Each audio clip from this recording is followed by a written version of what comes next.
Bob's a filthy liar and is putting me on trial when the subject of this debate is Christianity versus secular humanism. He tries to interpret the Bible in a way that no Christian would interpret the Bible. So if we allow humanists to interpret the Humanist Manifesto, I think I have a point.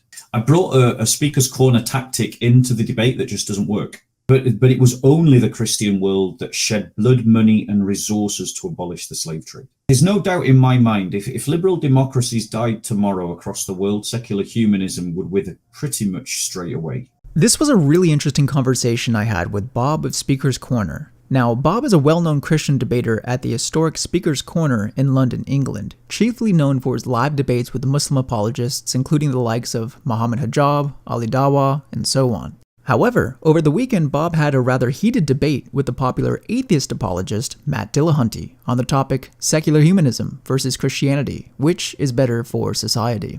The debate was hosted on Modern Day Debate, which is an online debate platform that's quite different than the format typical of Speaker's Corner. So, with the stage now set, enjoy the conversation. Well, it's a pleasure to have you, Bob, regardless. So thanks for coming on, first of all. I'm with Bob of Speaker's Corner today. Well, Bob, what were your general thoughts on this debate, and how did it compare to your experience at the park?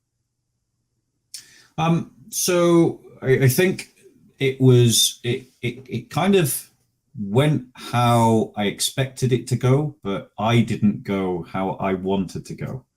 And I think for me, it was a bit of a flop in the sense of, like, I didn't achieve what I wanted to achieve in the debate.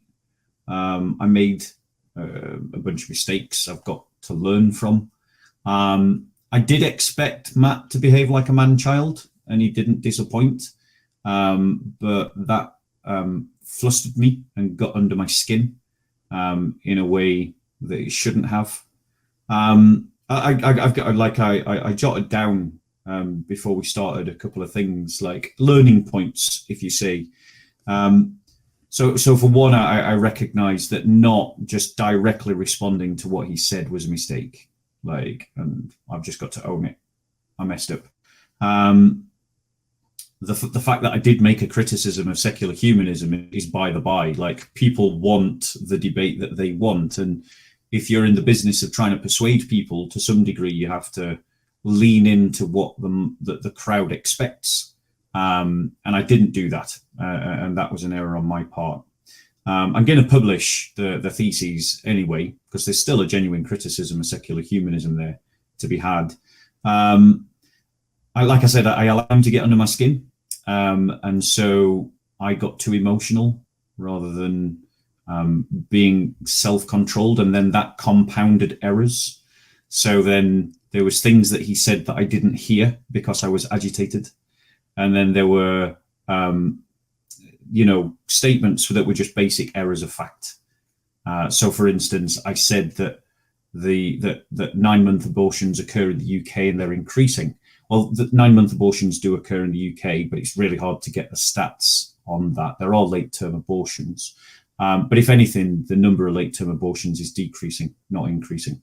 So I just got that flat out wrong. I think I've learned that, internet debate is a bit like a boxing match. Each of the contenders brings their own crowd. And in boxing, that means that one boxer gets a higher pay than the other one because he's bringing more people. But in terms of internet debate, it means that one person gets more people backing his narrative.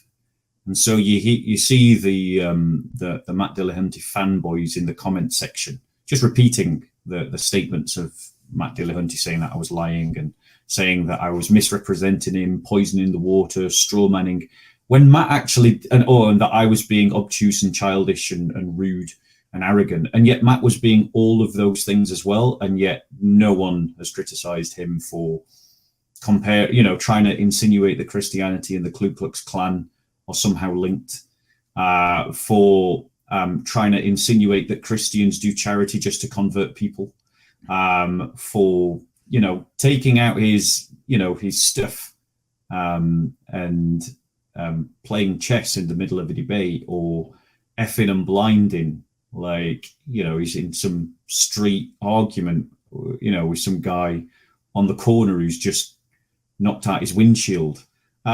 So he's kind of like, so there's a double standard there, but because he brought his bigger crowd, there was a poll right at the very beginning. 80% of people were atheist, 20% Christian. Oh, and really? you kind of see that. Yeah, you kind of see that in the comment section.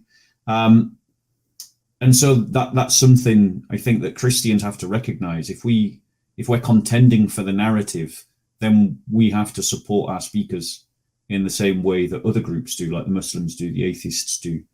I think I brought a speaker's corner tactic into the debate that just doesn't work.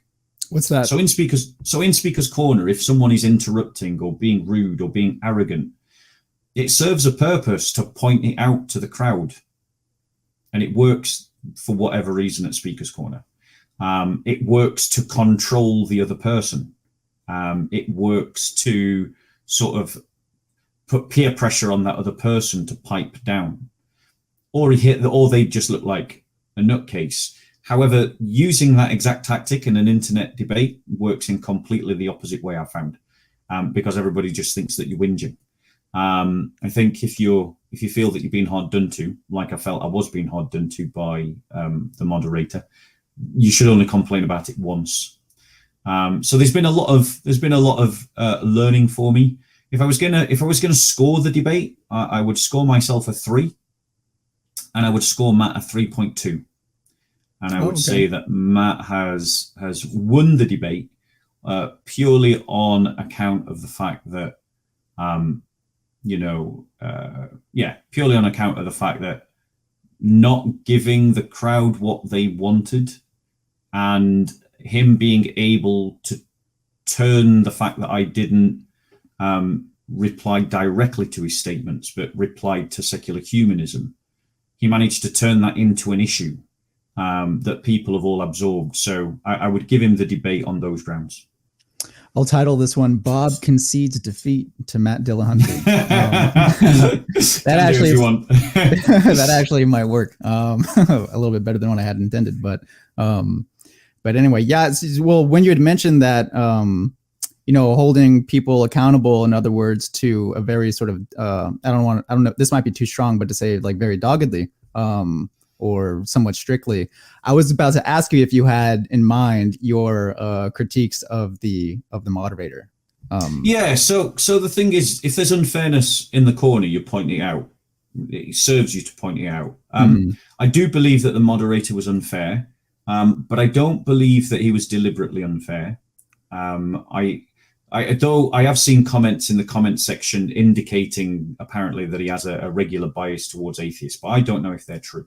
But I'm just going to say that Ryan had a bad day in the office, and perhaps because maybe he's more familiar with Matt, or I don't know if this is true, whether he shares the same worldview, that in some ways this seeped out, and that helped Matt, because if the moderator is silencing me, even though Matt is interrupting me, and then giving commentary in Matt's favor, that then affects how people see the debate.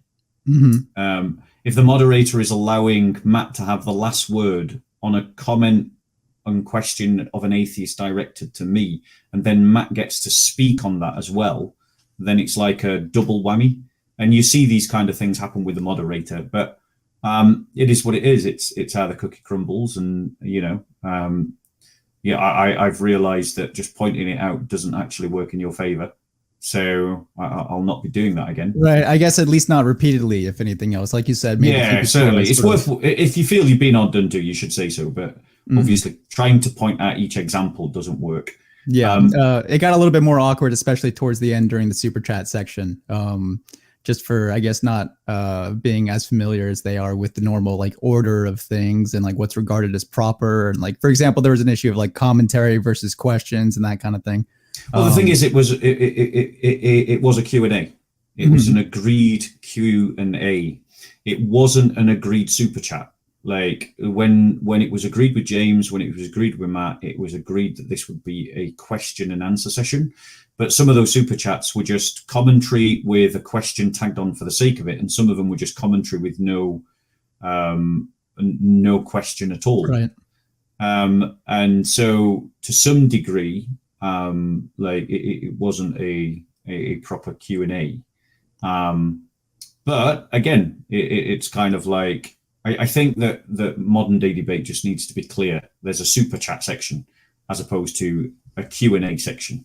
The other thing is because Matt's appeared on that channel many, many times, his fanboys are integrated into the channel in that they're like subscribed members or whatever you need to be to do the super chats. And so they flood the super chats with their comments and questions. And because it's a super chat section rather than a Q&A section, their super chats get read out. I had people in the dialogue trying to ask questions, but because they weren't super chats, they weren't being read. Yeah. From what I've seen of those kinds of debate shows, the super chats. It's how they make the money. Yeah, exactly. So they naturally get priority. Yeah, that makes sense. One thing you had mentioned that there were some factual errors that you had made, and one of them I was curious about. I don't know if it was an error, but something that I was completely unfamiliar with was when you said that in England that slavery had been abolished in the 11th century. Now, I've read that's a fact. Is okay because I've read like a dozen books on slavery and I've never come across anything like that. Perhaps because the history is just not told properly. That slavery was abolished at the time of William the Conqueror. The Anglo-Saxons had practiced slavery, and when the Normans came over and conquered, slavery was abolished. It was condemned in synods at the time, and that wasn't even the first time that slavery was abolished. Before England was England, when there were lots of different Anglo-Saxon kingdoms in the 7th century, there's an example of a king abolishing slavery in one of the kingdoms of England. That wasn't across England, that was in a particular kingdom. And right through Christian history for the last 2,000 years, there's been numerous abolition movements that just keep happening within the Christian world. And you've got to ask the question, why? Why does abolition movements to slavery keep repeating itself in Christianity? Well, for two reasons. One, because there's obviously some kind of connection between slavery and human economics. So slavery keeps coming back. And the other one is that there's something in Christianity that inspires people to seek to abolish slavery. And that is because within the Exodus story and within the gospel narratives themselves, there's an overarching paradigm of setting slaves free. And, once you adopt that paradigm as your paradigm, it's not long before you start thinking, well, if the one that I love the most, he who is the highest, is setting slaves free, how can I emulate him in some way here on earth? Oh, I've got an idea. I'll set my slaves free. And so there's this whole movement of Christians that have tried to set slaves free. I'll give you some examples. Bear with me 1 second. Okay, no worries. For instance, even today, just using an example from today, and then I'll go into some of the history. Mm-hmm. You've got Christian Solidarity Worldwide that goes into the Islamic slave markets and buys back slaves to set them free, which is a continuation of what Christians did in history. So, for instance, let's have a look. You've got Saint Melania, who emancipated 8,000 slaves. Saint Ovidius, the martyr of Gaul, who set 5,000 slaves free. Chromatius, who was a Roman prefect under Diocletian, set 1,400 slaves free. Hermes, who was a prefect under Trajan, set 1,200 slaves free. Many Christian clergy at Hippo under the rule of Saint Augustine as well started freeing slaves within that diocese. Constantine imposed the death penalty on those who stole children to bring them up as slaves. Justinian, in his reign, abolished all laws that prevented the freeing of slaves. You've got the fact that St. Augustine saw slavery as a product of sin and as contrary to God's plan, which he mentions in The City of God, part 1915. You got Chrysostom in the 4th century, which preached that when Christ came, he annulled slavery. He proclaimed that in Christ Jesus there is no slave, therefore it is not necessary to have a slave. Buy them, and after you have taught them some skill by which they can maintain themselves, set them free. I could give you other examples. Bob, who was that again? That was Say Chrysostom. Okay, yeah, Chrysostom. Yeah, you know, and that's in Homily 40 on 1 Corinthians 10. You've got a number of other facts, like there's a number of other Christian kings and emperors who set slaves free right throughout the what we call the Dark Ages, the medieval period. If you just pull up a list on abolishment of slavery off the internet, you're going to find a whole bunch of Christian rulers, all there before William Wilberforce. And then, of course, you've got William Wilberforce. You've got the fact that the British Empire, which ostensibly was a Christian empire, fought to abolish the slave trade. You've got the fact that the Americans, who saw themselves as Christians, even though constitutionally their nation wasn't, who also fought to abolish slavery, both at home and abroad against the Barbary pirates. Now, the reason why I mention all of that is because, Matt obviously makes a big deal about the fact that there's talk of slavery in Scripture, in the Old Testament and the New Testament. He ignores Philemon, and he strawmans Christianity, which was a point I was trying to make, because he tries to interpret the Bible in a way that no Christian would interpret the Bible, or no Christian can interpret the Bible, which is in the absence of the covenantal system. It's literally there in the text. There's a new covenant, but he ignores that bit to just quote Old Testament passages about slavery. He ignores the fact of early Christian history testified to by Dr. Bart Ehrman in his book about how Christianity conquered the Roman Empire, or in Dominion by Tom Holland, in which early Christians, one of the things that allowed the early church to conquer the Roman Empire is that slaves and masters were sitting at the table as equals, at the agape table as equals. That was radical. Like, it literally says in the New Testament, there is neither slave nor free. And he wants to ignore all of that. He just wants to ignore the fact that Christ said that I have come to set the captives free. He's quoting from Isaiah. Isaiah is talking prophetically about the Messiah. And when Isaiah is talking about captives, he's talking about slaves, and so Matt skips all of that and he strawmans Christians, but he's upset if you strawman him, which I thought so. Right. Yeah, no, there was clearly a double standard from what I was able to discern, in that he was very careful, and properly so, to not strawman secular humanism, or to be careful about representing and characterizing secular humanism and secular humanists. But the same concern for care and proper or accurate characterization and representation of a particular worldview did not apply when it came to the Bible or Christianity. Perhaps a little bit more so with Christians, but definitely not with Christianity as a religion.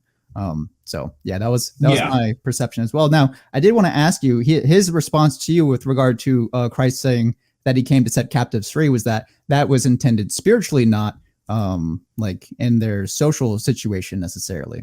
So what would you say in response to that? I think it was both. The reality is that Christ does come to set us free from captivity to the evil one, to Satan, the father of lies, and he comes to set us free from those lies so that we might know the truth, and that the truth might set us free. But there is an implication that flows out of that, which is in the Messianic age, the slaves themselves will be set free, which is what Isaiah is talking about in his prophecy. Isaiah's talking about real slaves, you know, but Christ is owning that prophecy. And in all senses, what he does is he fulfills the Old Testament into overflowing. So he fulfills it in the sense that Isaiah means it, and then he overflows into a greater meaning. And so the Messianic age is about the abolition of slavery, and that is exactly what the New Covenant has achieved. The New Covenant that is under the Messiah has brought about the abolition of the slave trade. It is a fulfilled prophecy. Like, Jesus was not wrong. I have come to set the captives free, and the captives are now legally free.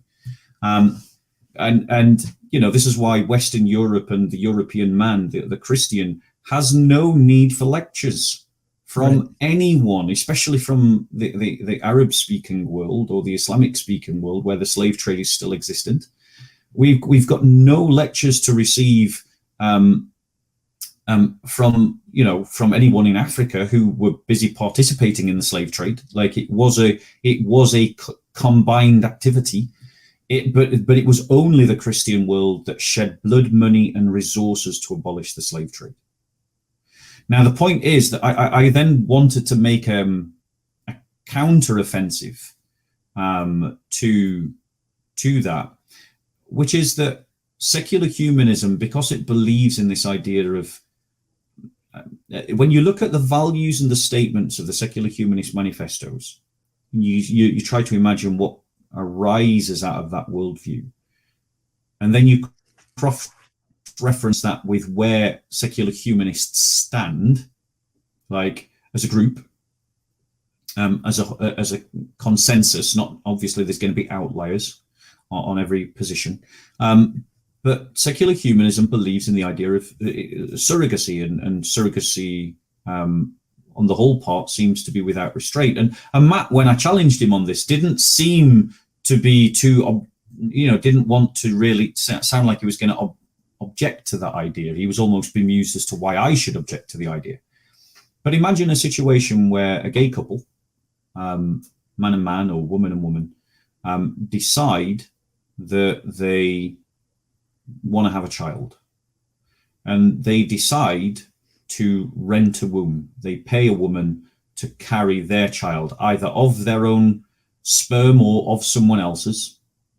And then that child is then passed on to the gay couple, or even a heterosexual couple pay someone to have a child for them. Secular humanism has resulted or results in being the apologist for treating children like commodities that can be bought and sold. That is a lot like slavery. Now, granted, these children are not being taken because they're going to be used as serfs and abused and whipped with the lash if they don't go out into the cotton fields. I'm sure many of them, in fact 99.9%, are going to people that will love those children. But children are being passed on and being bought and sold as a commodity. The child has a right to their natural mother, and we're denying the right of a child to their natural mother through surrogacy. And secular humanism is a supporter of that, to different degrees depending on which secular humanist you speak to. Mm-hmm. That's problematic. That's a conversation we should be having. Yeah, that was that one. To be perfectly transparent, didn't really land on me either when I first heard you talking about it. Never got a chance. What's that? It never really. I think because I mean, this is again why I feel that Matt edged the debate, is because I think more of his points landed with people than my own.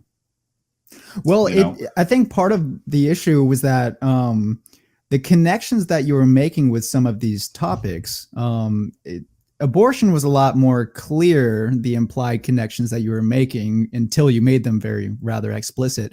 But the point about surrogacy, I was just kind of scratching my head for a while. I was trying to see where you were going with this. At first, I just thought it was a general critique of surrogacy, but then when you connect it into slavery and then its enabling by virtue of a secular humanist worldview, that's when I was like, oh, okay, that's where he's going with this. But it took about like, there was like a 20 or somewhere between a 20 and 40 minute interval between connecting point A with point B. And so I think that might have been. I mean, the whole conversation lasted 30 minutes, so I guarantee it wasn't that long. It probably felt that long. Felt that long. Maybe. I mean, I don't know. I watched it like 3 times, twice in preparation for this. So, so maybe in total then. Yeah.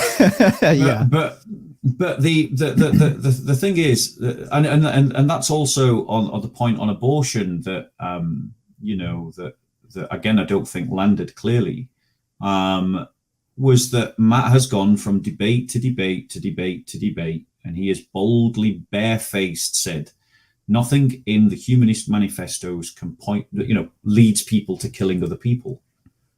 Abortion is killing other people. Therefore, Matt has lied. And that's why I tried to hammer him on that point. And the amount of sophism that was used in the dialogue section, saying that, pregnancy is not about, killing a baby. It's about terminating a pregnancy. It's just, well, you're doing an action to end the life. So let's call it what it is. Right. And he seemed to agree. He agreed clearly that it was a life at 9 months, but it wasn't clear to me if he would agree it was a life, even if it's not viable. I don't, which is not exactly scientifically tenable. Well, the question is it alive? Do you know? Right. It's like, it may not be alive. It may not survive outside of the womb, but is it alive inside of the womb? Yeah, I was just trying to think. If it's alive inside of the womb, and then we take an action to end the life, we've killed it. Right, exactly.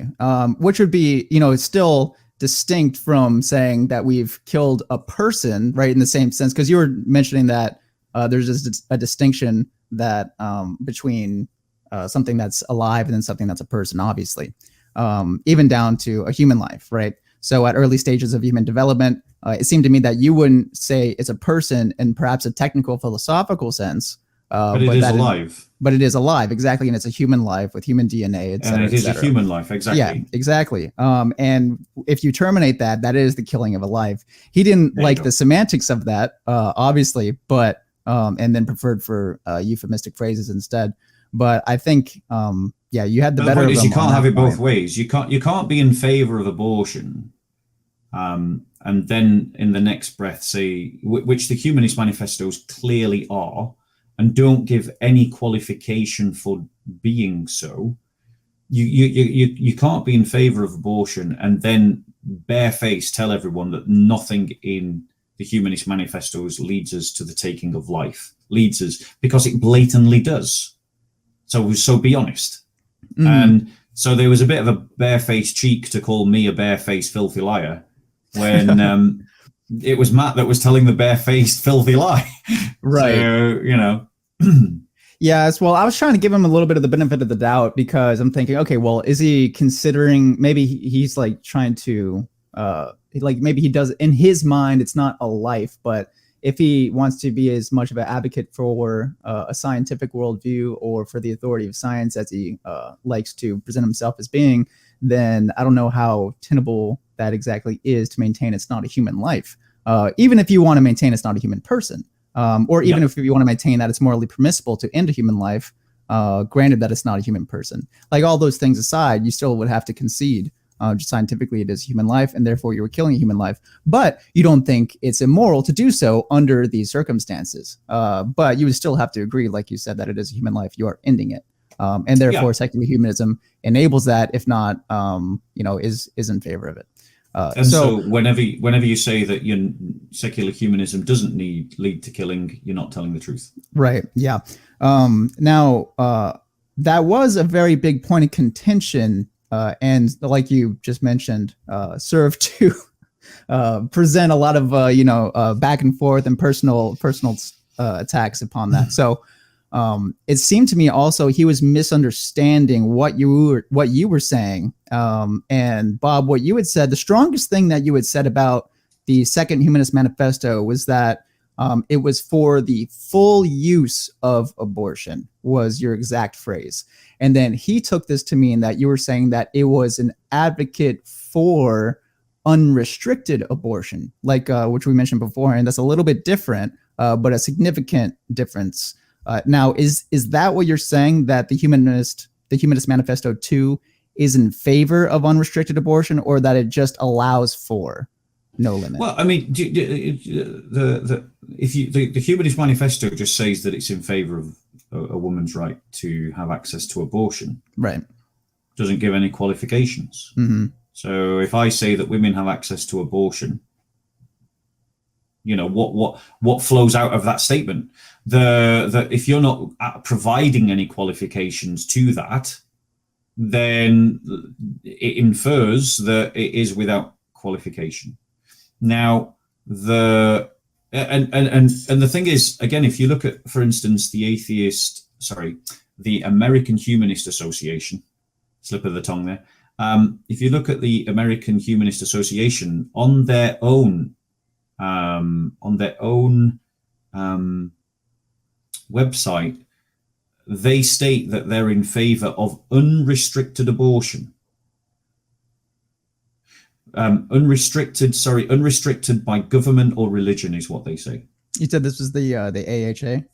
Yeah, the American Humanist Association. So if you Google the American Humanist Association and what they say with regards to, I might have it here. Bear with us 1 second. Mm-hmm. May or may not do. Bear with me. Well, while you're pulling that up, I'll just read what the manifesto said about abortion. It says in point 6 that the right to birth control, abortion, and divorce should be recognized. Under the section, so this is in the section called the American Humanist Association Issues Summary. And under the section for reproductive freedom, it states this: the AHH supports every woman's unequivocal moral and legal right to autonomy over her own body and reproductive choices.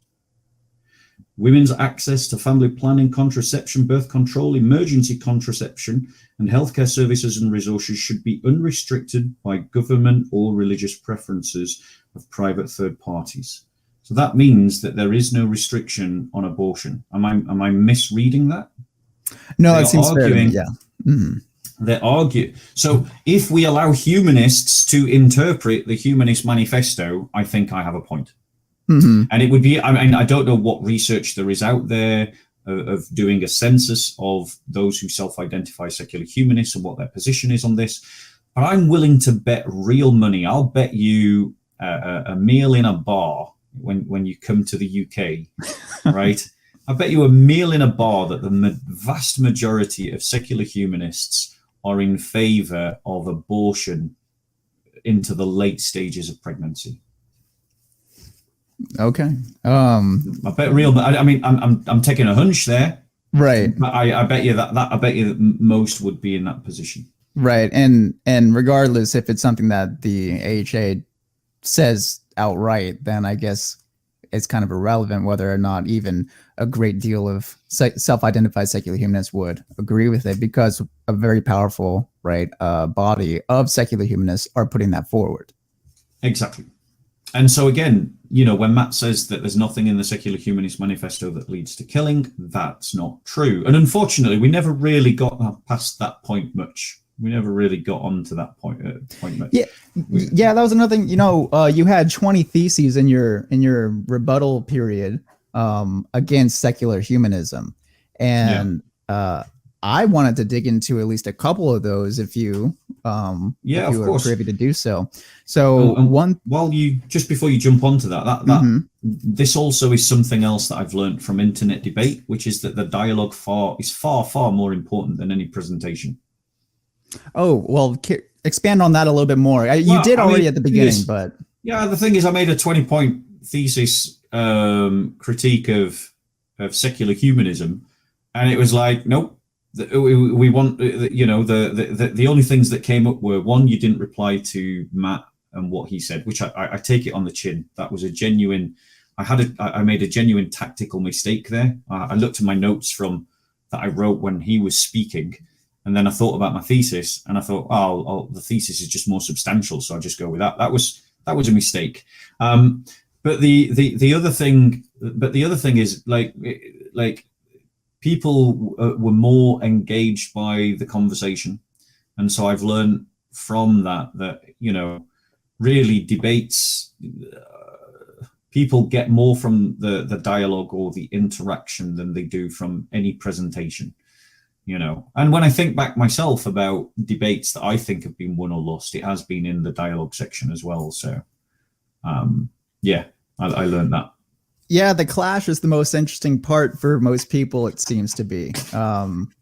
People don't have as much patience, especially in TikTok generation and everything, with like True. long, extended, open speeches. And I'm guilty of that myself too. It just depends on the kind of debate and what my intentions in listening to it in the first place. If I'm listening to William Lane Craig versus Eric Wielenberg, then I'm going to pay attention rather intently to their opening speeches, their rebuttals, and then cross-examination. But if I'm listening to and this is no knock on modern day debate at all, I love what they're doing, but and they bring on really legitimate people sometimes as well, like professional philosophers and so on and so forth. But most of the time, but they also have flat earth debates at the same time. So it's, they got a very wide range of people that they bring on. So, but if we're listening as you know, as a fellow YouTuber, there is always, the dragon always needs to be fed. You always need content. Yeah.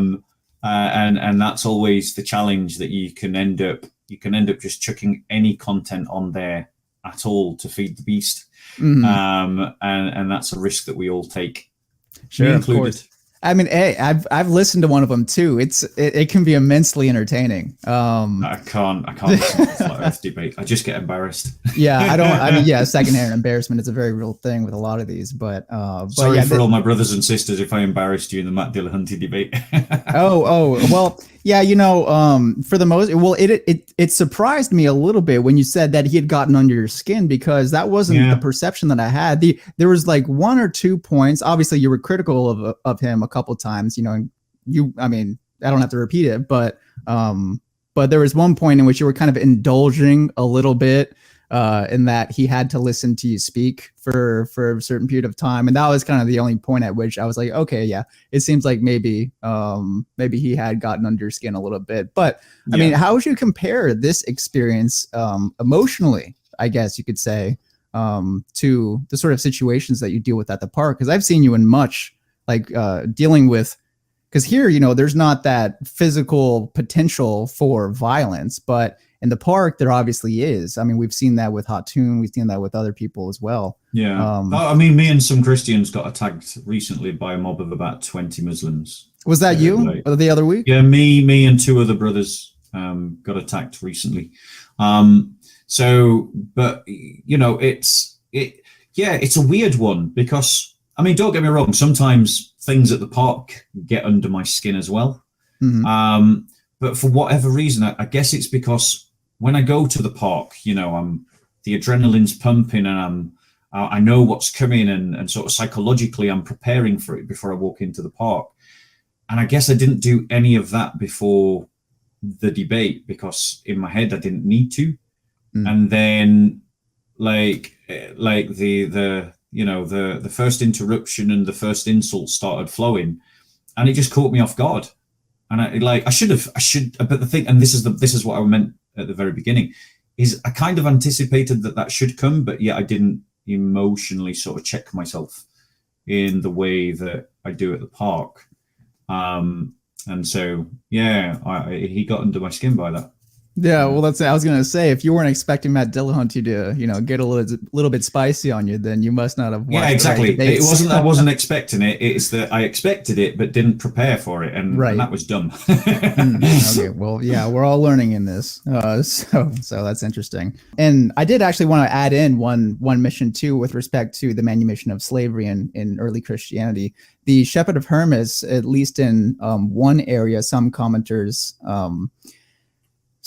interpret the shepherd as saying, as advocating for manumission through the use of the common fund or the common stock. And then right after that, there's a parable about how an owner or a master frees his slave, and all the family rejoices that the slave had achieved his freedom. And it was by virtue of the slave's character, his own personal virtue, that the master did it, which was contrary to the general stereotype of slaves as being, let's just say, very unvirtuous at the time. So for whatever that's worth. But anyway, so yeah, some of the theses, there was one in particular, one phrase that you attributed to Christianity. So if you could bear with me for a second, Matt had said that secular humanism is not a list of specific positions, for example, while you guys were talking about abortion, but about values and putting things such as freedom and autonomy first. And he argued this as an advantage, this apparent or ostensible elasticity being an advantage of secular humanism. Now, in one of your theses, you would describe Christianity as an integrated flexibility within itself due to, or rather it has an integrated flexibility within itself due to its absence of rigid forms or obligatory means to get to its telos, its goal, its end, which is the glorification of God. So first I was curious what exactly you meant by this, and then that was from the opening statement. It's not a thesis that criticizes secular humanism. Oh yeah. So let me just find you the bit that I was talking about. Yeah, they probably needs an extra word, because I've written Christianity has therefore an integrated flexibility within itself. And what that means is that the Christian faith, it doesn't, so for instance, when you go to a church on a Sunday and you see pews and you see an organ and you see, and someone gives you a hymn book and someone takes you to your seat, none of that is actually Christianity. All of that is churchianity. Every little bit of that is churchianity. And in terms of obligatory means, what I mean by this is that that nothing of God's will can be frustrated. So if you can't receive the sacrament of the Eucharist, or you can't receive baptism, but you would if you could, then it's as if you've received these things already. Like the absence of receiving them because of some circumstance does not prevent you from receiving the good that they can communicate. And so there's no bar to the telos. Like, for instance, let me try and give you another example. In terms of think about yourself. Describe anything in church that you care to think of. Like, the Baptist church has its sort of general gathering, doesn't it? When that's not required within Christianity. It's not. The idea of having the idea of tithing. I don't know if Baptist church tithes or not, but that's not required. So there's nothing in Christianity that prevents us from, that is so necessary that if we don't have it because of some circumstance, that we can't achieve the telos of knowing God and loving him and enjoying him forever. And so, for instance, even a Bible, it's not necessary. Like, it's good if you've got one, but it's not necessary. Right? You can still learn everything you need to be saved without ever having a Bible in your hand. And so this means that Christianity has an internal flexibility in that it can take all the necessary forms that it wants, but it can also do without them as well. And some of those forms that it has taken from one generation to the next has proven to be good in its own self, like having a Bible. Having a Bible is a good. And so the churches through 2,000 years always had Bibles. It's only in recent years that they've become mass produced, the church hasn't always had deacons. It didn't always have deacons. It created the deacons right at the very beginning. And it didn't always have the kind of church governments that we see across the various different denominations. All of those evolved. All of them are good, but and all of them are good in a way that we shouldn't chuck them out. but all of them can be done away with if someone can come up with a better way of doing it. Does that make sense? Yes. Yeah. So, yeah, that does make sense. So you're talking about like material or perhaps even ritual form, rather than, because I was wondering if you were connecting. A prisoner in North Korea, can worship God and glorify God in the same way that I can. Ah, okay. There is no diminishment of the worship of a Christian prisoner in North Korea in his glorification of God than there is mine when I go to divine liturgy. Mm-hmm. Yeah, mine's got all the smells and the bells. It's got the building. It's got the Bibles. It's got the priests. It's got the incense. It's got the hymn books. It's got the sacraments. And yet my glorification of God before God is probably even less, actually, than the prisoner in North Korea who has not even a Bible. But God will look upon our glorification of him, probably counting his more worthy and more pure than mine, actually. Sure, yeah. Because he is a confessor. Right. Oh, right. So that's the kind of point I was making. Okay, yeah, because I wasn't sure if you meant just Christianity is flexible within a variety of different, like, socioeconomic circumstances. Even, yeah, that's exactly what I'm saying. Or even propositional. Because to me, it seemed like Matt was talking about secular humanism as being propositional or perhaps even politically elastic, but like emphasizing values as opposed to certain specific positions. But that then seems even contrary to what you're saying the AHA has outlined themselves with respect to what they believe and what they stand for. And that's the thing is, I don't think secular humanists appreciate that there is a silent liberal before the word secular humanism. What do you mean? Well, the thing is, there's no doubt in my mind, if liberal democracies died tomorrow across the world, secular humanism would wither pretty much straight away. Like, liberalism and secular humanism are completely intertwined. Now, I personally think that Matt is a progressive secular humanist, which is progressive political thought is a cult of liberal political thought. Same as communism is a cult of liberal political thought, and fascism is a cult of liberal political thought. But it is essentially that secular humanism is integrated so deeply within the rise of liberalism that it actually has a lot of fixed points that it doesn't care to acknowledge. I mean, it does acknowledge them all the time, but it doesn't. But apologists like Matt don't seem to acknowledge them when they try to suggest that secular humanism could change what it is committed to, because it strikes me that Matt's very much connected to progressive political thought, which is itself an offshoot of liberal political thought. Mm-hmm. So you were saying that you thought Matt was saying that secular humanism could not change over time, or that it could change over time? No, he says that it can and does change its goals. Oh, okay. Like it can change, but the point is, I don't think it can. I think that secular humanism couldn't have goals that weren't liberal. Okay. Well, yeah, that was another point of contention at one point throughout the debate that I was going to ask you about, was that you had said that communism and fascism and liberalism were all various forms of secular humanism. Obviously, he objects to them being secular. But so what would you say as someone who would object to this kind of thing? Because that was a point that I thought was really interesting and that could have been developed, but just due to the nature of the conversation, it was not.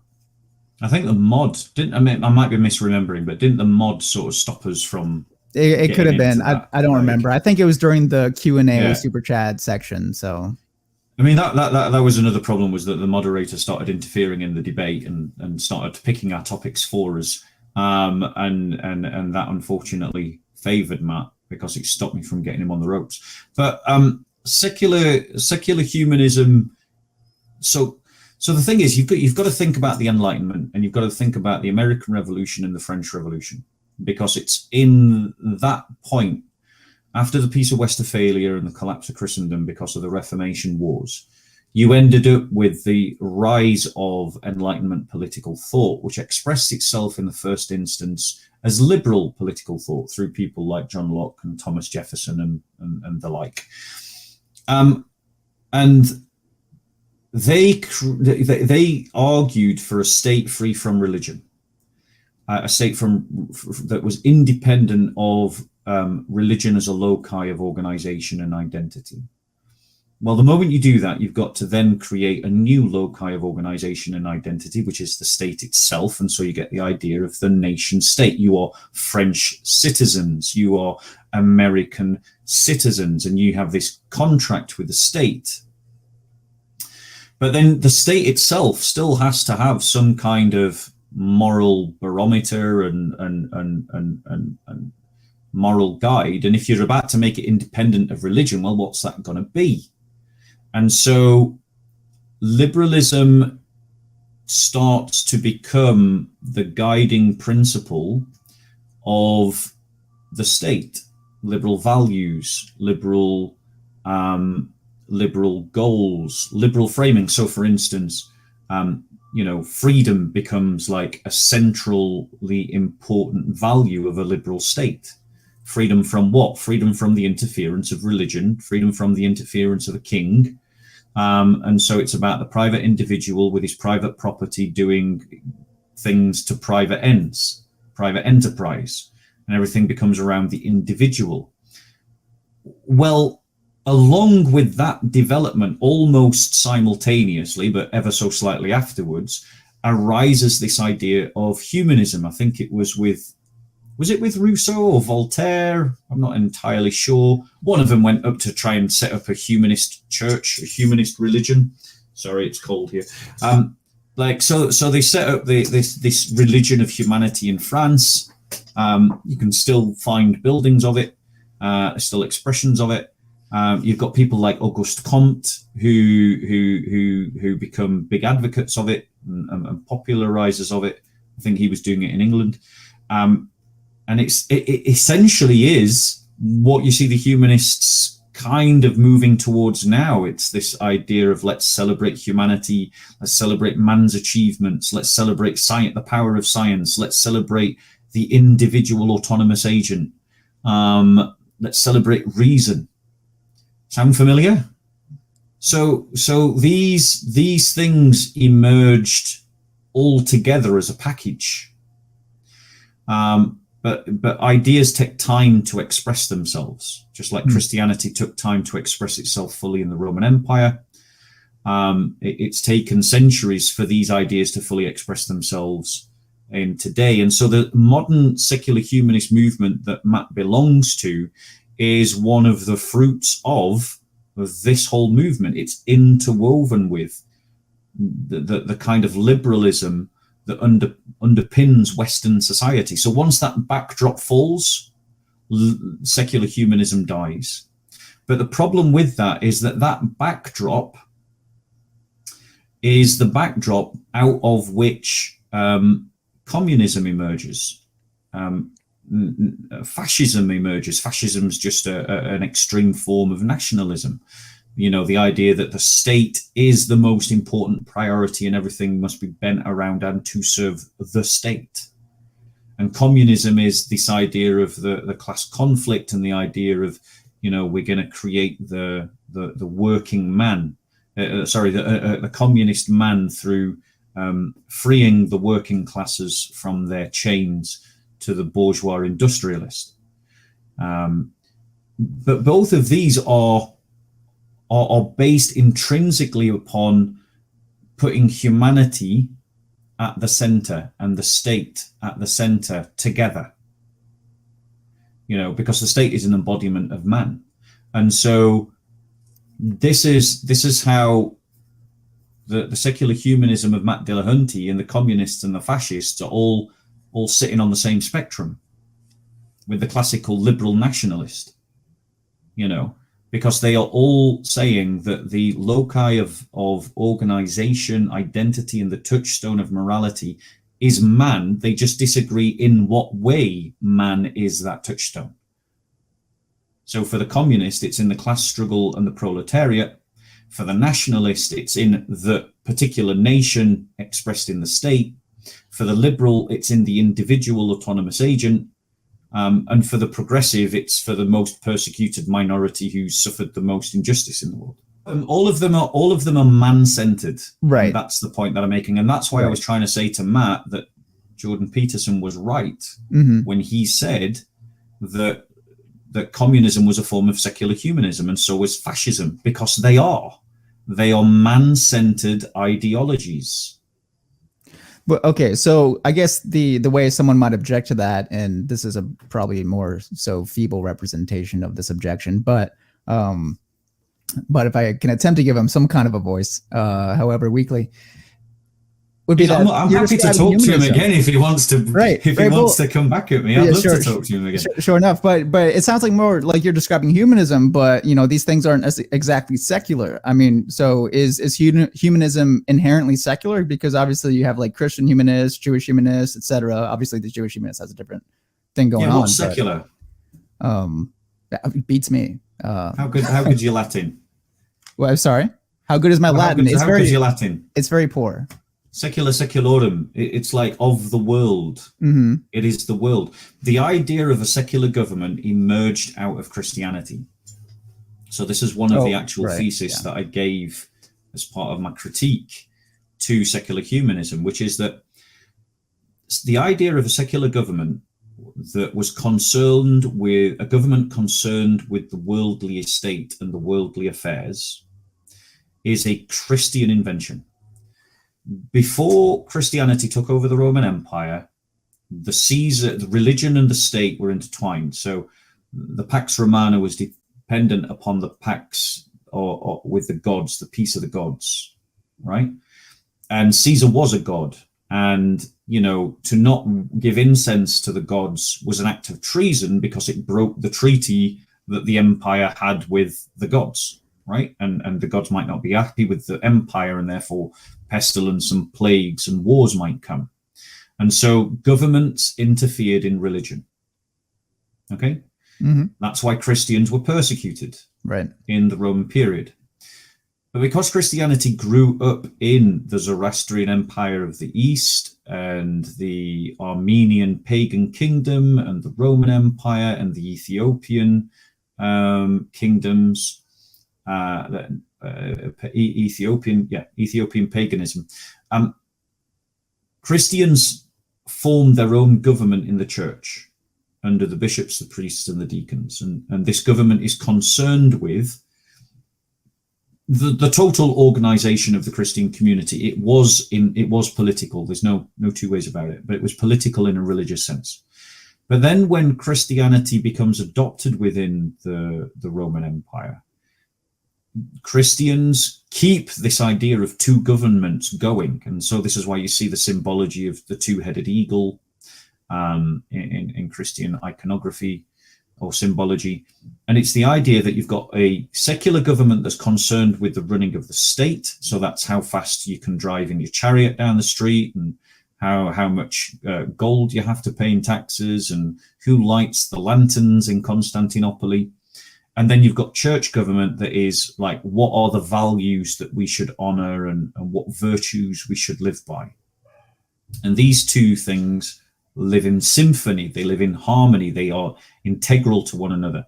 They're built into one another. So the emperor submits to the bishops, as Theodosius does to Ambrose, and then the bishop submits to the emperor in matters of secular affairs, as the emperor submits to the bishop in religious affairs. So when we fast forward now, sorry for that long intro, but now when we get to the modern period, the idea that government should only be concerned with matters of this world is a Christian idea. So when a secular humanist turns to me and says government should, religion should stay out of government needs to concentrate on matters of this world, they're literally stealing from my worldview. They're using my scaffold to construct their worldview. They are, as Tom Holland put it, fish in a Christian they're fish in a Christian fishbowl. Right. Yeah. I mean, I remember Holland also saying that secular humanism was a godless Protestantism. Yeah. So exactly to your point. It is. It is. That's exactly. In some ways, that's what liberalism is. Liberalism is just godless Protestantism. Perhaps that's what he was describing. If I recall correctly, it was secular humanism. But I guess that's part of the, we're splitting hairs then in some sense then perhaps. Yeah. So a secular government is a government concerned with this world. Mm-hmm. I totally believe in secular government. Yeah. I just don't believe that it should be filled with atheists. Sure enough. Yeah. And I don't think anyone really wants people that believe very opposite of them to be in charge over them in some way. Yeah. So that's and the thing normal. is that, and another one of the theses that I made was that any claims by the secular humanists that they don't want the state to be run by their ideology is Machiavellian. Mm-hmm. They do want the state to be run by their ideology. Of course. Because if you ask them, okay, so what will be the law on abortion? They're going to go to the Secular Humanist Manifesto. If you ask them, okay, what's the national curriculum going to say about evolution or creation? They're going to go to their sort of scientific empirical worldview. So any claim by the secular humanists that they don't want the state to be run by their ideology is a Machiavellian claim that no Christian should be duped into believing. Yeah, I find it hard to believe that anyone doesn't want their values represented in some way in government. So, where upon what else are your political stances going to be based unless it's more foundational things of worldview anyway? Yeah. And the point is, if you had a truly neutral state, a genuinely neutral state, which I believe is impossible anyway, that state wouldn't be recognized by anyone as belonging to them. It would represent no one, and everyone would hate it. Yeah, you said it'd be weak, right? It wouldn't stand. It would be not controversial, but it wouldn't stand for anything. Yeah, and ultimately it would end up collapsing for one reason or another. Mm-hmm. You can't have a truly neutral state. A state has to stand for something. And so the Enlighteners came up with the proposition that the state should stand for itself, hence nationalism. Yeah, I think that was one of your later theses. One of the theses that I criticized secular humanism with. Right. Everybody ignored that bit. Speaking of this point of government, now in thesis 2, you had said that, and let me quote, you said personal freedom is an essential element of the secular humanist worldview. Freedom, however, is not innate to the nature of man, but a condition of his circumstances. Therefore, to build a society around the belief in the individual autonomous agent is flawed. It is a weak reality, and most people have limited power over their own lives. A different foundation stone for society should be sought, end quote. What sort of alternative foundation stone do you have in mind? That is not also... That's in thesis 3. Okay, well, I was going to say that's not also a fragile condition of circumstance, but... well, the thing is, the family is an institution older than the state. And the family, like, I'm sure you experience this yourself, or less and less people in the West experience this because of the atomization of families, but families have a habit of passing on customs, they have a habit of passing on traditions, they have a habit of passing on values, they have a habit of passing on religion, they have a habit of passing on beliefs, they have a story. And the family unit transits those customs, values, traditions, beliefs forward.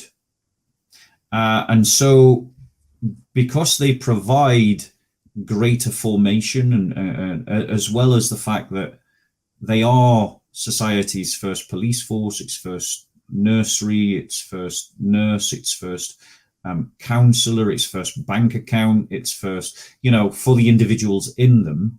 You go to your dad, you ask a loan rather than go to the bank, sort of thing, to get that first car, whatever.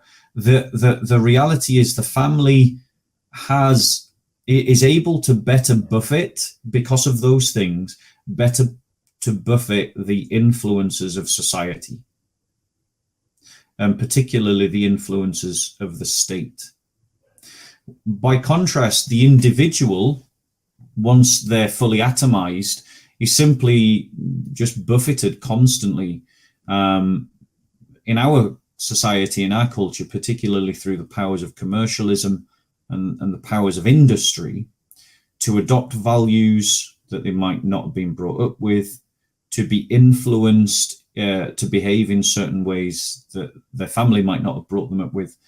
And so the family is a better structure to start building society on. So rather than the state trying to organize society around the idea of the autonomous individual, it should organize itself around the idea of building strong families. And that should influence its tax policy, it should influence its social policy, its benefit policy, its health policy. Every policy should be filtered around the idea of how can this policy make a family strong? Because if you have strong families, society does better. And strong means healthy. I don't want you to understand strong meaning that someone's dominating a particular. I'm talking about a healthy family. Right. Yeah. Not like an authoritarian sort of. Yeah. Not an authoritarian family, a healthy family. Right. Yeah. Very big difference between the two. Yeah. Well, it sounded like to me a second ago, you were saying that the state, through the power of commercialization or whatever it might be, or maybe I'm conflating two different things, but has stronger influence over people, oftentimes at least, compared to their own family influence. So when that, are you saying that they should work in tandem, or? No, I'm saying that as a society, we've done everything we can to destroy the family and break the family down. Right. Yeah. Like everybody thinks of themselves as individuals. The reason why that benefits commercialism is because if you think of yourselves all as individuals, then rather than one family sharing one TV, you end up with a family of 4 having 4 TVs. So in 4 separate rooms, exactly. In 4 separate rooms. So you immediately quadrupling your market if you can atomize the family. Rather than them sharing one car, everyone goes out and gets a car themselves. So you by atomizing society, you're increasing your market. And the reason why our society emphasizes on commercialism rather than any higher values is precisely because a secular humanist society creates an ambivalence to higher virtues. It creates, because it's about the autonomous individual agent and the idea of emphasizing the individual overall, you can't have values that might be restrictive to individual autonomy. And so if you dilute all values that may be restrictive to individual autonomy, you end up with a society that values expressions through commercialism, because you have to have insipid values for everyone to just do their own thing.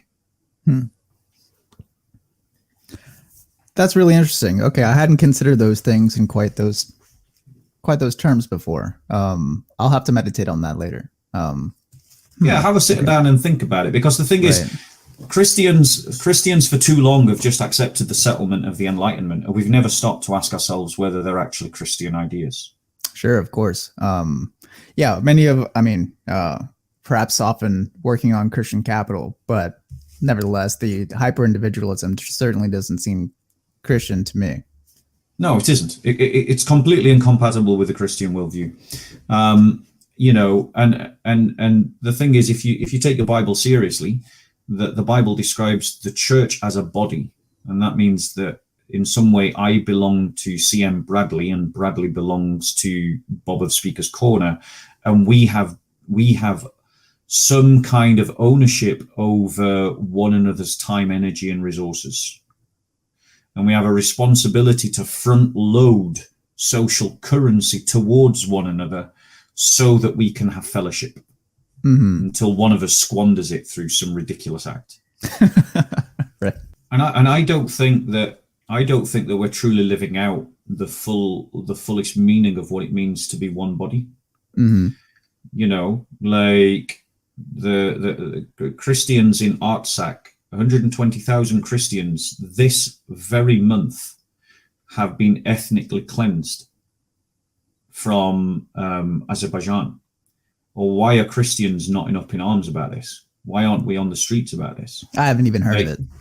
Exactly. Yeah. Because we have been divided by sectarianism, and we've been divided by leaders who, by too many leaders who are just concerned with their little project, their little congregation, and don't see themselves as being stewards of the whole people of God. You know, and as Christians, we have to rediscover the value of the informal church, the sense in which we are a people together, the body of Christ, and a people, a brotherhood together, you know, over and above any organized extrinsic expressions of religion. Right. Yeah, I mean, I'm fully sympathetic of that. I mean, or with that, but there is a strong current of sectarianism across different Christian bodies, so to speak, if I can divide it. So I see that, for example, within Orthodox, within Catholics, within fundamentalist Protestants, and so on and so forth. So I mean, I imagine a decent bit of people who are listening to this are perhaps of that mind and viewing the Catholic or the Orthodox up the street, or their Baptist friends further in town as not being truly Christian in any real sense, and therefore not actually a part of the same body. I mean, what would you say in response to this? Because it seems to me you're more ecumenical in your theology. Yeah, I would ask him, do you think that a jihadi is going to stop at the door of a church before he goes in with a gun and sprays it with bullets to see whether it's a Baptist, a Lutheran, a Protestant, a Catholic, or an Orthodox church? Do you think that they care, or do you think that they just see a cross above the building and then they just go in and spray bullets at Christians? Do you think that when the eco-warriors that are harassing some Christian nuns, some Catholic nuns, I think somewhere in Canada at the moment, a nun famous has now become famous because she went and tackled one of these eco-bullies. Do you think that when they finish bullying those Catholic nuns that they're not going to come and bully the Lutherans? Like, you Christians that want to keep putting fire on this sectarianism, like, get a sense of priorities. Whatever differences we have between one another, we can sort those out after we've dealt with the people that want to kill us, after we've dealt with the people that want to burn down our churches, after we've dealt with the people that want to throw us in prison. When we've dealt with those people, then let's debate whether the Bible should have some extra books in it or not. Then let's debate about whether we should do the intercession of the saints. Like, there are more important things happening to Christians around the world than your petty arguments, right? The Reformation happened 500 years ago. Get over it. It's like nobody won. Everybody lost. Like, so, the schism happened over 1,000 years ago. Nobody won. Everybody lost. Well, that's important to hear. I mean, yeah. So is it a matter of sort of socio-political circumstance that determines this position that you take, or is it at all theological? It's a theological commitment, because the church, the Bible is very clear that we have an obligation to seek and to maintain the unity of the faith. Right. So unity is an integral part of truth. It's an integral part of what we should be doing as part of our discipleship, which is to maintain the unity of the church. Well, I take that bit seriously. Like, so I'm looking for ways to bring the church together, not pull it apart. I'm looking for ways to bind Christians together, not separate them out. And so I'm trying to find the things that we have in common, not the things that make us different. One thing that I had wished that this is going back to the debate that you had with Matt. Yeah, one thing that I wish that you guys had opportunity to delve into a little bit further was the point on epistemology. During one of your theses, thesis 16, you had said that truth narratives influence how we perceive data. There is no epistemic neutrality that is possible. Evidence always. Can you hear my dog, by the way, or no? Yeah, but it's okay. Don't worry. Okay, all right. Evidence is always interpreted via narrative. The paradigm we think in sets the limits of the horizon that we can see and what we believe is possible. It does not, therefore, represent what horizons are real. Matt seem to have completely missed this point and interpreted you as saying that the narrative is what is truth and truth is determined by the narrative, and we shouldn't take, in his words, empiricism and skepticism seriously or as proper methodologies for pursuing truth or anything to that effect. But could you expand on this a little bit more? It seemed to me that he wasn't really, that this is something that he could have learned from Jordan Peterson, right? Who's, his whole lectures on maps of meaning and so on is that human cognition is fundamentally narratological in nature. If I ask you what you did yesterday, you'll tell me a story. Right. If I ask you what you're doing right now, you'll tell me a story. Mm-hmm. If I ask you what you're doing tomorrow, you'll tell me a story. Mm-hmm. If your story is that, if your story is that a person wearing a black uniform with a Hindu symbol on it that looks like a crooked cross is an evil person, and you see someone walking down that street who's wearing that, you're going to make a lot of judgments based on that information that you've just received, right? Mm-hmm. He could just be going to a World War II reenactment, or he could be an actor coming from a theater where he played a Nazi on stage, but the story that you're telling yourself is going to influence how you receive the data. Right. So now let's apply this to the bigger question about the universe. So we have a universe that scientists, physicists themselves acknowledge looks designed. Okay. Everywhere they look, they see order. Everywhere they look, they see precise order. Everywhere they look, they see fine balance. It looks designed. But because they are committed, because they're stuck inside a materialistic prison, they have to come out with a material explanation for that order. It can't be that there is a universe that is designed because there's a designer. No, we have to come out with a material reason why the universe looks designed. So they come out with the idea of a multiverse and the idea of many different universes. Because they've got to have a material explanation to the evidence that they have. There's absolutely no evidence of a multiverse, none. They might connect it to string theory, and string theory is just mathematics. There's zero empirical evidence for the idea of a multiverse, zero. But why do they postulate the idea? They postulate the idea because they have encountered a universe that looks designed, and they can't allow, because of their, and I'm not criticizing them, by the way, for this. They can't allow, well, maybe I am a bit. They can't allow the universe evidence just to speak for itself. They've got to come up with a material explanation for their own observations, and so they postulate an idea for which there is no empirical evidence. But but if they allowed the universe just to speak to itself, I think that there is sufficient empirical evidence to justify belief in a mind behind the universe.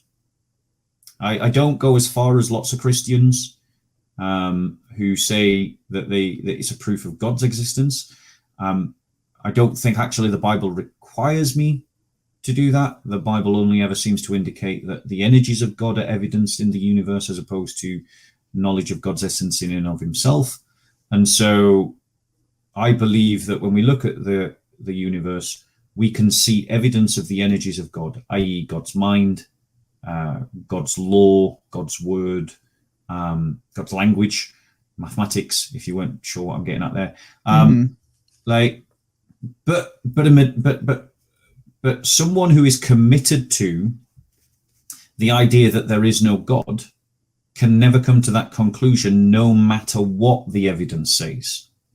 So if you don't believe that there is a God, and Matt's said this in other debates as well, and many famous atheists have said this in other debates as well, that even if God appeared right in front of them, they still wouldn't believe that God existed. Oh, right. They'd have a naturalistic explanation for the fact that they've just had this fantastic visualization of something claiming to be the deity. They just explain it away like I'm having a stroke, or I'm having an hallucination, or those mushrooms were a bit funny that I ate last night. So, in other words, the story dictates how you interpret the evidence. Right. And that's the point that I was getting at. Mm-hmm. Yeah. Yeah. It didn't seem to me you were kind of doing a Orwellian, the narrative shall prevail at all times, like in a sort of way. That's how I perceived him understanding you. But I kind of figured that's what you were getting at, just as far as the fundamental point of epistemology. However, that is also true, is that the narrative does prevail. Like, you know, if for the vast majority of people, they just go along with whatever society tells them. Mm-hmm. You know, most people are sheep that need a shepherd. They'll just go along with whatever society tells them. So if society tells them that abortion is not killing, they'll go, abortion is not killing. If society tells them that handing over children through surrogacy is not treating children like commodities, they'll just go along and go, handing over children and selling children and buying children. It's not the same as buying handbags. You know, if society tells them that killing Jews is just getting rid of vermin, most people will just go along with that. If society tells them that the bourgeois are their enemies and they need to be killed, they're just going to go along with that. And countless examples of this just demonstrate that whatever is the story of society, for the vast majority of people, that's the fact. So there is that Orwellian, the narrative wins, as well as the fact that the story itself influences how you interpret the data. Right. Yeah. Yeah, that's a good point. Yeah, that's something that we're all vulnerable to in one degree or another. So it's something that absolutely. That's something that Christians, Muslims, secular humanists, everybody. It's a human thing.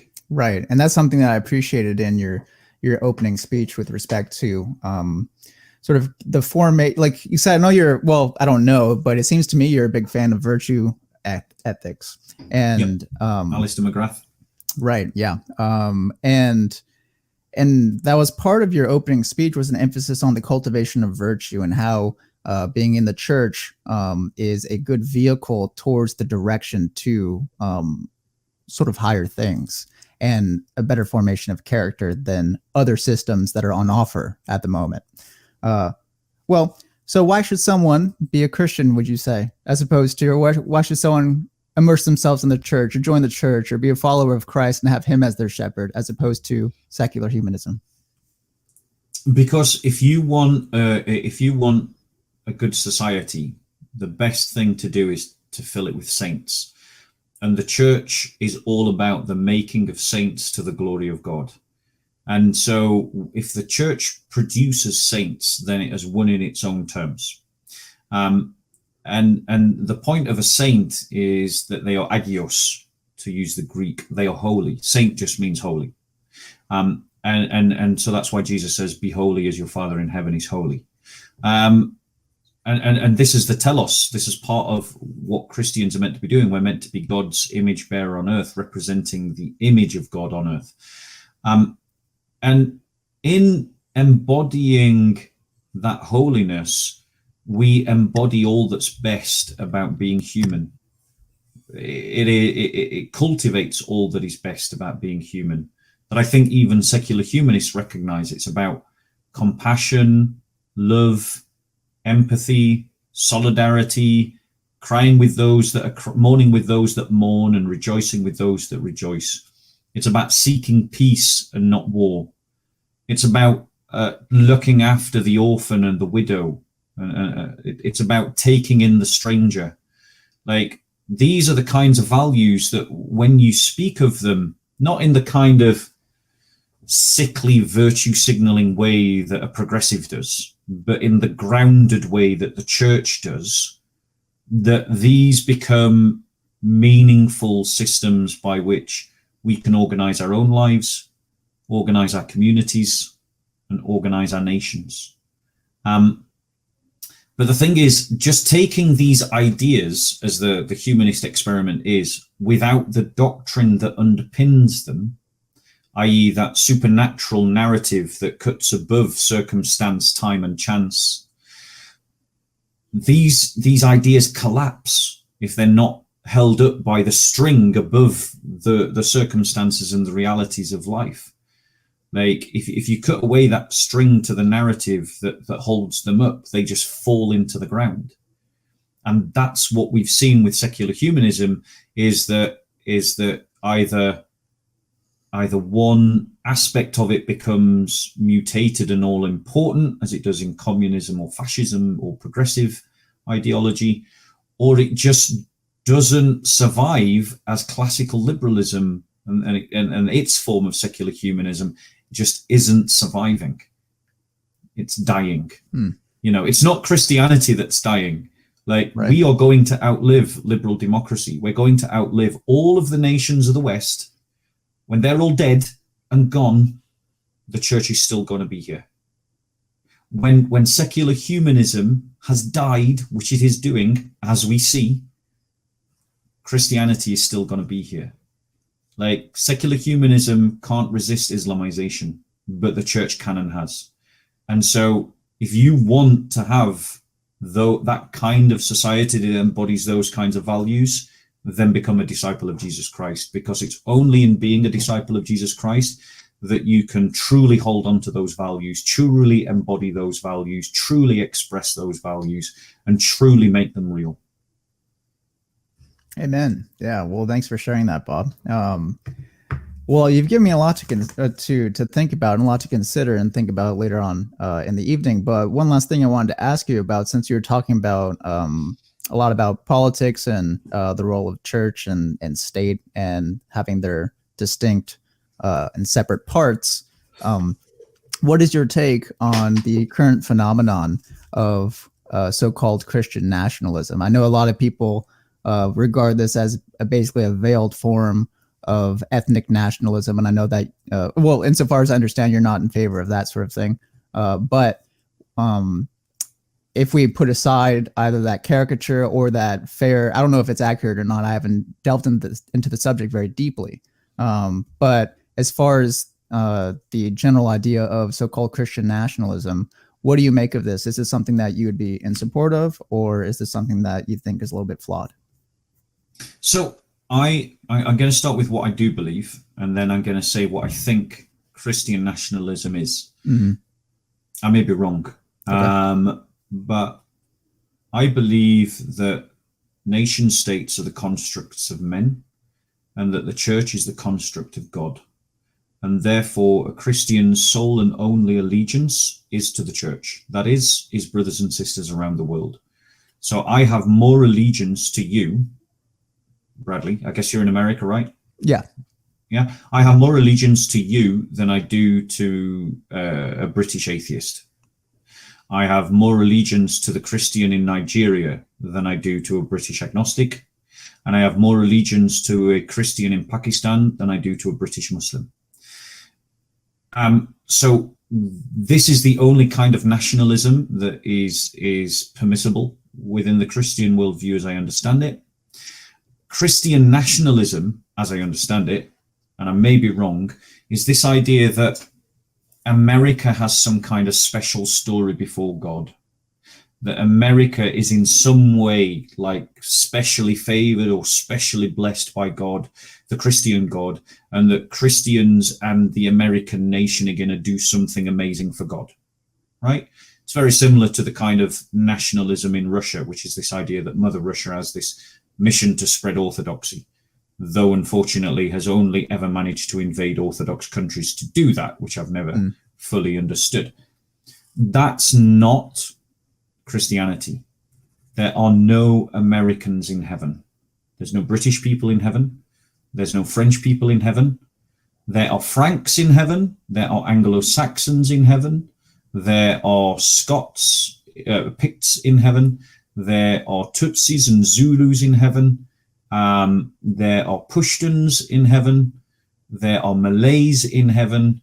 There are, I'm going to stop going through ethnicities now because I'm probably going to mix one up with an actual nationality. The many tribes are the ethnic tribes, and those ethnic tribes are united in the body of Christ. The nation state is an invention of the Enlightenment. it is an unchristian idea. I'm not saying it's an unfunctionable idea or that Christians can't make it work or work within it. We can, but it's not an innately Christian idea. And so nationalism rooted in the idea of the nation state is incompatible with a Christian worldview. Our loyalty is to the church and only to the church all over the world. Full stop. End of story. No further qualifications. Okay, well, I appreciate that. Yeah. I wasn't sure if it was something that was in particular or something that was particular to America or American, conceptions of its own identity or something like that, or if it was a sort of general political theory within Christian thought or whatever it might be. It's a very elusive sort of term, it seems like. So I think it's an umbrella term for a number of different movements in which the most Christian sounding is the idea that Christians should take over the nation state, which I'm completely in favor of. Okay. Not through force, right. but Christians definitely should be integrated into the fullness of the secular state. Like I said, I believe in secular state. I just don't believe it should be filled with atheists. Mm-hmm. But I think for most Christian nationalists, from my little glimpses of them, it's almost like they have this special story about the United States. It's like that God has a special destiny for the USA, and that's not a biblical idea. Like, right. God has a special story for the church in America, but he doesn't have a special story for the United States of America. Mm-hmm. The United States of America is just another man-made invention, and it is an idol. For me, I think for many Christians, they treat it like an idol. You get all these Protestant churches going, you've got statues of Mary. Well, what about your American flag? And you're swearing to the Constitution of the USA. And it's like, these are things that are not Christian. They're secular liberalism. And Bob, let me add to you on that, or add on that one. So I've been in Christian, so at the church that I attend, in one of the, it's a very large church, and one of the adult Sunday school classes, we often sing hymns either at the beginning or at the end.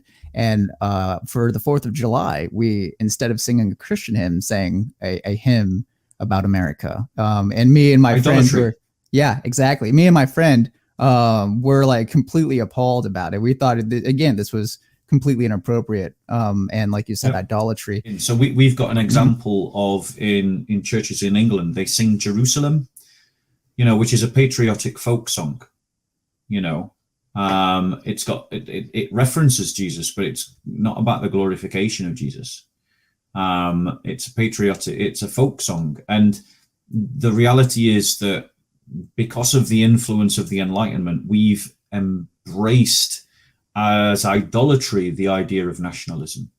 And until Christians separate themselves from that, they are not going to be able to evangelize the secular humanist world in which we live, which is the predominant religion.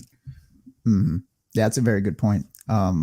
Would you say the same now I've been in Greek churches that have the Byzantine symbol right on the floor of the church. Would you regard that as sort of up the same vein or unproblematic? Because to me, because I don't want to presume I understand why it's there without knowledge of it. But to me, it strikes me as like, should this be here? I mean, it's an echo of the Roman Empire. It's an echo of the Byzantine Empire, where Christians filled the state. And because they filled the state, it was a Christian state. And in those senses, you can have a greater fidelity to the state when the state is Christian. But the reality is the Orthodox Church at this moment is absolutely riven with the disease of nationalism. The idea that Russian Orthodox Christians can kill Ukrainian Orthodox Christians and vice versa, that Russian Orthodox Christians can support Azerbaijani Muslims persecuting Armenian Christians, the fact that Russia Orthodox Christians invade Georgian Orthodox Christians. It's the disease of nationalism and the fruits of nationalism that cause Christians to kill Christians. World War I, a perfect example. The Crimean War, another example. All the wars of the 1700s were, apart from the Napoleonic Wars, were examples of Christian nations fighting Christian nations because of the disease of nationalism. Until we truly give our hearts over to Christ and give our hearts over to the kingdom of God, we can't do that until we truly give our hearts over to one another as brothers and sisters in Christ, which means the thought of killing another Christian has to become an anathema to us. Because we are hurting the temple of God. We're hurting where the Holy Spirit resides. How can we do that and think that we're doing anything virtuous or good? Very true. Well, Bob, that's kind of it for me. I was curious if you have any upcoming debates or plans or video projects or anything that you're working on that you would want to clue us into. Well, I'm going to do a response to Matt Dillahunty on account of the fact that I failed to do a response to Matt Dillahunty, and everyone jumped on me for that. So I'm actually going to do a response to Matt Dillahunty in the debate and do maybe some more reflections on it. But I've got no planned debates coming up as of yet. I've got some more speakers coming up. I've got a guy who's coming on to talk about the Hebrew Israelites, which I know is a developing problem for the church in America. Oh, is it Vocab or is it somebody else? No, it is. I'll tell you just in a moment. I'm going to have Professor Salzberg on the Thursday, the 26th of October at 7 o'clock until 9 o'clock. And we're going to be talking all things Hebrew Israelite. So if you are a Hebrew Israelite and you want to argue with Professor Solberg, feel free to come on. Well, right on. Well, where can we find you, Bob? On Bob of Speaker's Corner, which is my own channel. I'm not funded by any other channel. I'm not supported by any other channel. The only place that is my channel is Bob of Speaker's Corner. And you'll know it by the red symbol with the black crown of thorns in the middle. Right, not the blue one. That's also me as well. But the channel uses the red field with the black crown of thorns. Gotcha. Wonderful. And then it's Btbsoco on Twitter. Is that right? Yeah. So Btbsoco on Twitter. And if you want to email me, it's btbsoco@gmail.com. Wonderful. Well, thanks so much for your time today, Bob. It was a pleasure speaking to you. And I'm going to have to think about quite a number of things that you brought up today. So thank you again. And God bless. I hope your channel does really well, bro. God bless. Thanks, brother.